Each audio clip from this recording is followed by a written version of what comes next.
Hi, I'm Jeff Bennett, and welcome to another episode of DoD Secure, where we discuss government contracts, government jobs, how to protect classified information, and whatever else may come.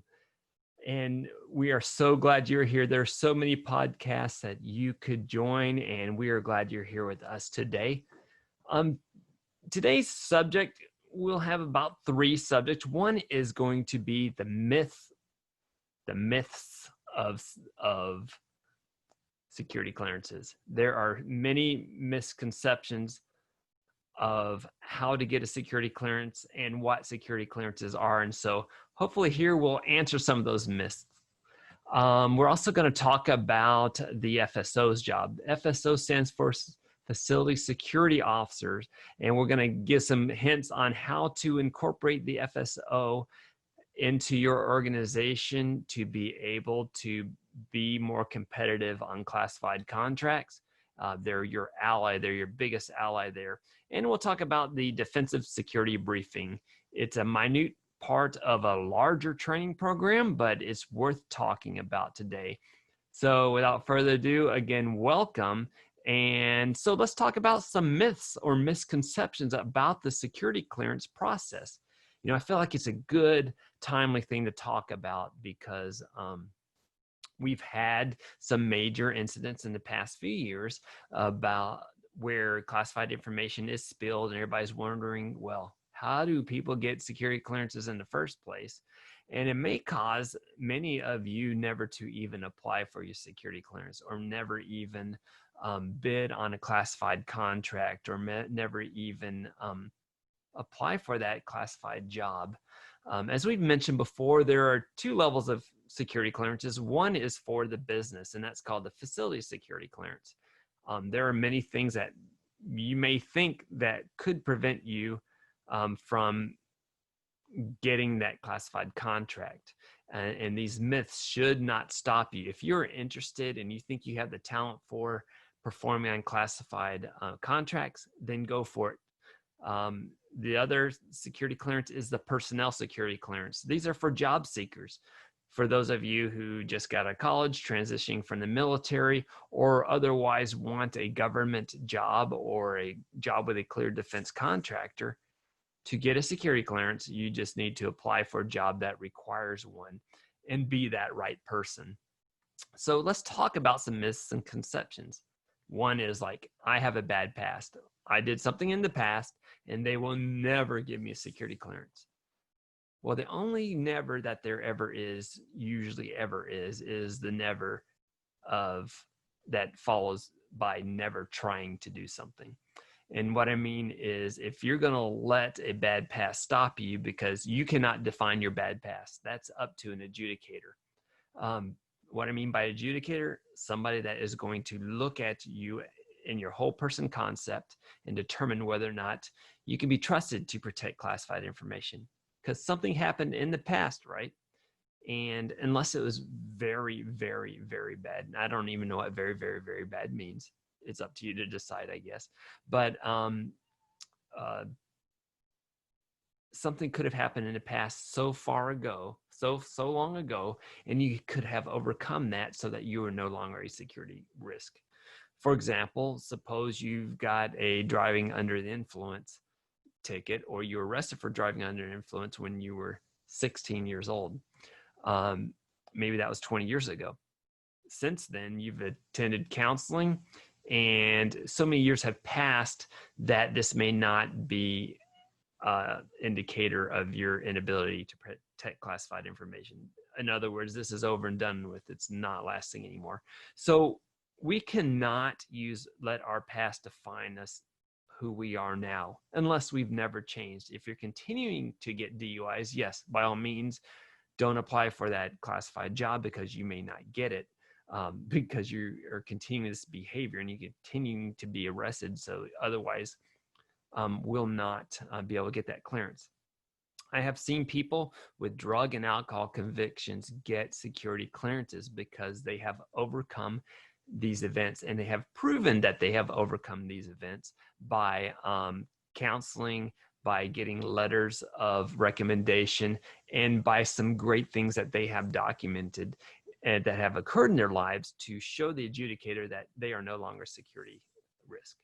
Okay, what's another reason why somebody might not go for a security clearance? Another myth is everybody will see my business. Everybody will know what happened. That this is not true. The only way people will see your business, other than those authorized to, the adjudicator, the investigator, and the facility security officer helping you fill out your form. Those are the only people authorized. Now what happens is you will be required to fill out a standard form 86, where you get your chance to talk about your past, your arrest records, your medical records, your counseling, anything that could have happened that you would want to put on your security clearance application. Yes, you would want to put it on there, because if an investigator finds out something you did not put, you'll have a tough time explaining why you didn't put that security clearance and that information in your security clearance application. Already off the bat, you're not trustworthy. So you want to fill out this SF-86, which is an application for national security position. You will want to fill this out when the time comes, and I recommend downloading it off the internet and filling it out by hand, and then bringing it in when you actually fill it out online when the official date comes. But you want it to be thorough and complete, and the only people that are going to see that are the people who collect this information and submit it online. The investigators and the administrative personnel, as well as adjudicators. So no, nobody will know that. And if anybody does read the information, they will not know that it is from you, except for, again, those people that I just mentioned. Security clearance costs a lot of money. Well, what if I told you you do not have to pay for your security clearance? Clear defense contractors or defense contractors, if you want a security clearance, you businesses out there, you do not have to pay for those either. It is burdened by the taxpayer. All right. It's already a sunken cost. It costs you personally or your business no money to get a security clearance. So let's state that up front. It takes years to get a security clearance. I don't have time to wait. This is not true. You can get a security clearance in under a year. And many times you can get an interim clearance within a couple of days or maybe up to a month. Usually what happens is if you don't have a clearance, you might find a job announcement or job search in clearancejobs.com or clearjobs.net. There are many different places. USA Jobs. You may find an announcement for a security clearance job. You do not have to have a clearance to apply for the job. Clearances are preferred in many times, but if you have a skill set, you're the best at it, go ahead and apply for it. The only thing keeping you from a clearance at that point is you being able to land that job. If you can land that job, the company will take the risk and put you in a position at the company. It's not the classified position. It is another position. They will give you work to do until your clearance comes through. And this is done all the time. So do not let the time it takes, because while you're waiting for your clearance, you're still drawing a paycheck. So that is a myth. Do not let that stop you from getting a clearance. What's another myth? I'm reading off my notes. Security clearances are too competitive. I'll never get one. Well, this isn't true either, because there are lots of security clearance jobs opening up. There are more jobs than there are people to fill them. And all you need to do is, again, is prove beyond a shadow of doubt that you are the right person for that job. What's another myth?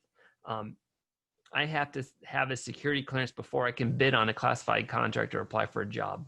Yeah, I already just said that. We talked about that a little bit, but no, you do not have to have a clearance to bid on a job or apply for a job.